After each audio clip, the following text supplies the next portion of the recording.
সার, বীজ, পানি আবার কামাল কিষান দিয়ে পোষায় না। 7 টাকা 8 টাকা কেজি বেচতেছি। এবার যদি হয় তাহলে একদম কৃষকরা এবছর মারা যাবে। আমদানি ডেলো প্রচুর, কৃষক লাগাইছে অতিরিক্ত। খরচ দিয়ে আমরা যে দামে মাল বিক্রি করতেছি আমরা লাভবান না, এই জন্য কৃষক দাম পাইতেছে না। ফেব্রুয়ারি থেকে মার্চ পর্যন্ত আবহাওয়া কিছুটা ঠান্ডা থাকায় শীতের টমেটোর জাতগুলো দেরিতে আবাদ হয় দিনাজপুরে। চলতি মৌসুমে ফলন হয়েছে বাম্পার। জেলার সবচেয়ে বড় গাবুড়া টমেটোর বাজারে প্রতিদিন বিক্রি হচ্ছে টনকে টন টমেটো। চলতি মাসে বাজারে টমেটোর সরবরাহ বেড়েছে, তবে হিতে বিপরীত হয়েছে কৃষকের জন্য।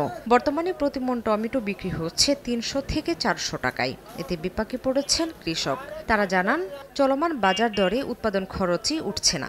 আর পাইকাররা জানান, অতিরিক্ত উৎপাদন শুধু ঢাকার বাজারে সরবরাহের কারণে দাম অনেক কমে গেছে।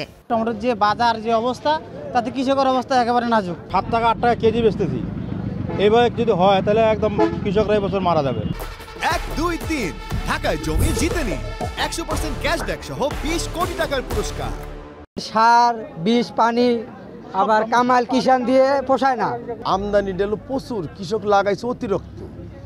মাল যে জায়গা খাবে 100 গাড়ি মাল হলে 50 গাড়ি যে যা মাল খাবে মাল হলে 100-র উপরে। খরচ দিয়ে আমরা যে দামে মাল বিক্রি করতেছি আমরা লাভবান না, এই জন্য কৃষক দাম পাইতেছে না।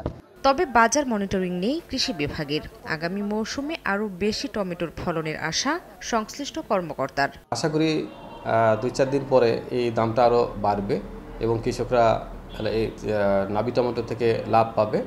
আর আমরা কৃষি বিভাগ থেকে তাদেরকে কারিগরি পরামর্শ দিয়ে যাচ্ছি।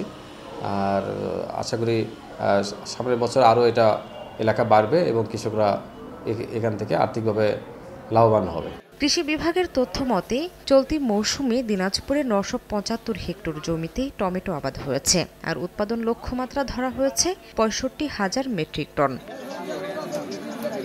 সময় সংবাদ, দিনাজপুর।